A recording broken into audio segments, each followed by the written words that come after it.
Greetings and welcome to this episode of the Conscious Business Coffee Break, where we take a few moments to explore what's happening in the conscious business movement, expand awareness, and encourage your efforts in conscious business.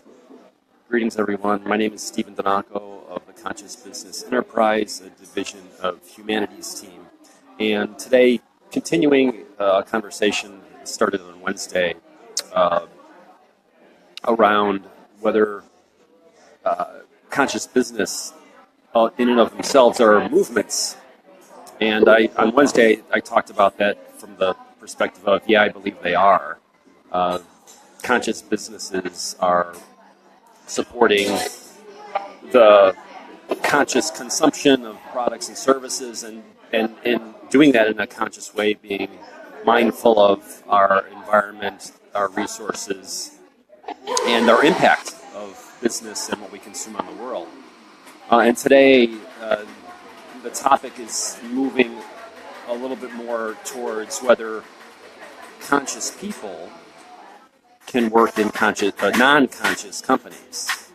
So if we are experiencing in this world a business environment, a commercial environment that is in the process of shifting, that means that the traditional business model is still very much alive, right? So those of us who believe in conscious business, who advocate for conscious business, and work in conscious business, nevertheless, are in an environment where there is still the old paradigm of business. And in the old paradigm of business, what does it take for the shifts to occur, to continue to occur? And so my question was, can conscious people work in non-conscious companies? Now, I have a background that includes working for some very big corporations, which I would not consider to have been conscious all of the time, and even being aware of what being conscious is. And in a lot of companies that I've worked in, where people really focused on doing their best job and also being present to others to support them, not only in their careers, but to be good corporate stewards on behalf of their communities and the planet. I certainly experienced conscious people working in what I would call non-conscious companies.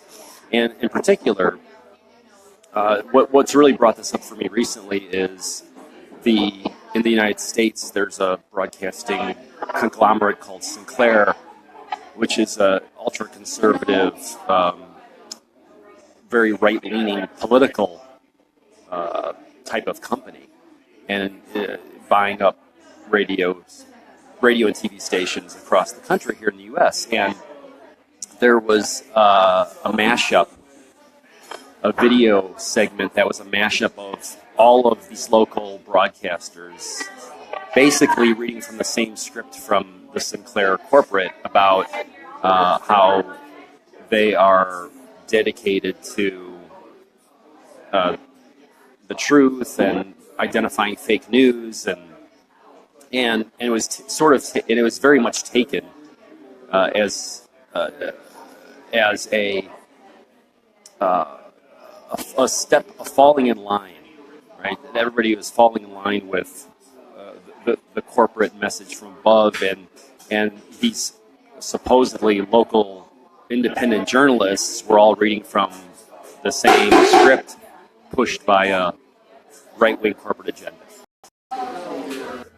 So, in response to that, there's been a lot of people who are locally who are viewers of these stations who've just said, "I'm done. Like I can't be watching local news anymore," or they've been complaining directly to those journalists. And Molly Shen is a anchor in Seattle who was one of the people included in this mashup. And I'll give you a link to the Facebook post that she made in response to this, because she's one of the people who identified herself as somebody who's tried to shed some light on her reasons for doing it. And without getting into the specifics of her response, basically saying, that she is dedicated to being an independent journalist committed to broadcasting the truth. And she provided her viewers with the means to register complaints to the parent company and to say, hey, if you sense bias in what we're reporting and what we're saying, please register, submit a complaint, and make it known what your feelings are. So she's encouraging people to support her in responding to this messaging that's been broadcast all across the country. Okay, so whether or not, and a lot of people who've responded on the Facebook posts to her, a lot of them don't believe her. A lot of them continue to feel like she's just a corporate pawn. Others are supportive of her. So it runs the whole gamut. So, but I'm looking at this from the aspect of conscious business, and if we look at her as an individual, putting herself out there and providing people with some insight on her own thinking and feeling, and giving people the opportunity to respond, we can say, okay, there's somebody who's taking a risk, putting herself out there by name, and maybe there is a little bit of consciousness out there, a conscious person working on a non-conscious company. So, is that going to solve the whole issue? It might contribute to it. Now, since Molly Shen put out her Facebook post in response to this, a number of other journalists anonymously wrote a piece that appeared on Vox, responding, saying that they value the philosophy of independent journalism, and they are very troubled by what has happened. So we now have another group of people bringing a conscious light into this dark corporate place. Okay, so there's hope out there, and it really, when you come down to it, companies in and of themselves are not conscious or unconscious or conscious, because companies in and of themselves are they're creations, they're legal creations. So there is no conscious mind in a corporate entity. It's of course the people who lead the company, who work for it, who are stewards of it by being executives or boards of directors in the case of public companies. So this really always comes down to people and the consciousness of people. So if you feel you are in a business